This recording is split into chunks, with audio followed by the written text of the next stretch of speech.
Hi, my name is Jonathan Bean, and this is my presentation on the free speech laws in my made-up country, Vespucciland. Vespucciland is founded on three pillars of ethics: individual rights, communitarian ethics, and virtue ethics. We'll get into that kind of at the end. The defamation laws: something must be a false statement publicly made, presented as truth or as fact, which causes financial, emotional, or reputational harm. Privacy rights: you have the right to keep all of those private, and it is a crime to share, sell, or publish any of those without consent, with the following exceptions. Citizens have the right to freely criticize anything. They may assemble themselves peacefully.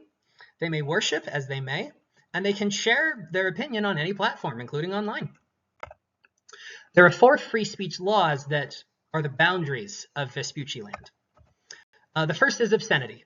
Nudity, graphic violence, sexual content, foul language, these are not permitted over public television airwaves.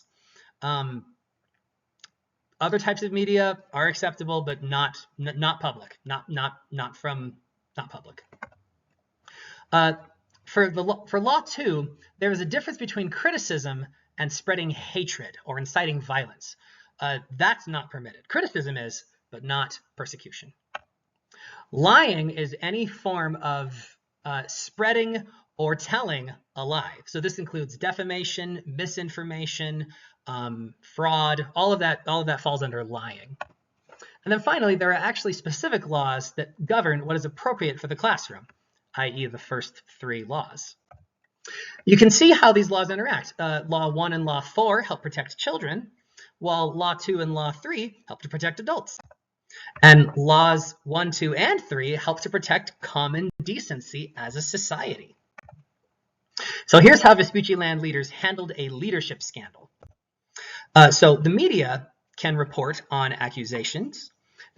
They must specify what is verified versus what is not, and they may interview any willing subjects. Political opponents can publicly criticize, but they cannot spread hatred or incite violence. That breaks Law 2. What did the government do as a response to this crisis? Well, first, we will hold daily press briefs. We will only state confirmed facts, what is known versus making clear what is not yet known. We will publish a document once it is either authenticated or disproven.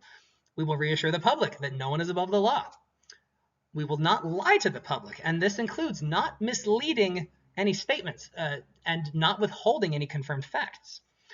Also, with the one exception that we can withhold information if it protects the integrity of the investigation that we're doing. Finally, we will take time to investigate thoroughly and completely. This is why the daily press briefs are so important. The reason why all of these laws and rights are important is because these three pillars. Individuals have the right to know the truth about their leaders. The leader also has a right to be protected from defamation. And the media has the right to criticize and share opinions or share the facts. As far as communitarian ethics, it is important for us to investigate transparently so that the system is fair to everybody, including the leaders. This is to support the overall public good, not individual political power. And then finally, virtue ethics. All citizens need to be accountable and honest, because the greater your voice is, the higher your responsibility is, and society needs trust to function. So, what did I learn from this assignment? Well, first, I learned that free speech rights are not quite as simple as they seem. I learned that trying to force others to be truthful actually creates a lot of issues in media. And I learned that when it comes to ethics and decision-making, sometimes there are no solutions, only trade-offs. As far as career connections, since I want to be a journalist, I've learned how important it is to separate verified facts from opinions and allegations, and making clear the line between the two. I want to avoid spreading misinformation, even accidentally. I learned that there is a balance. There's a careful balance between public interest, legality, and responsibility to really good ethics.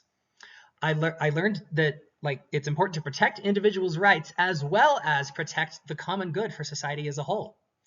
And finally, I learned how to practice communicating uncertainty without being misleading.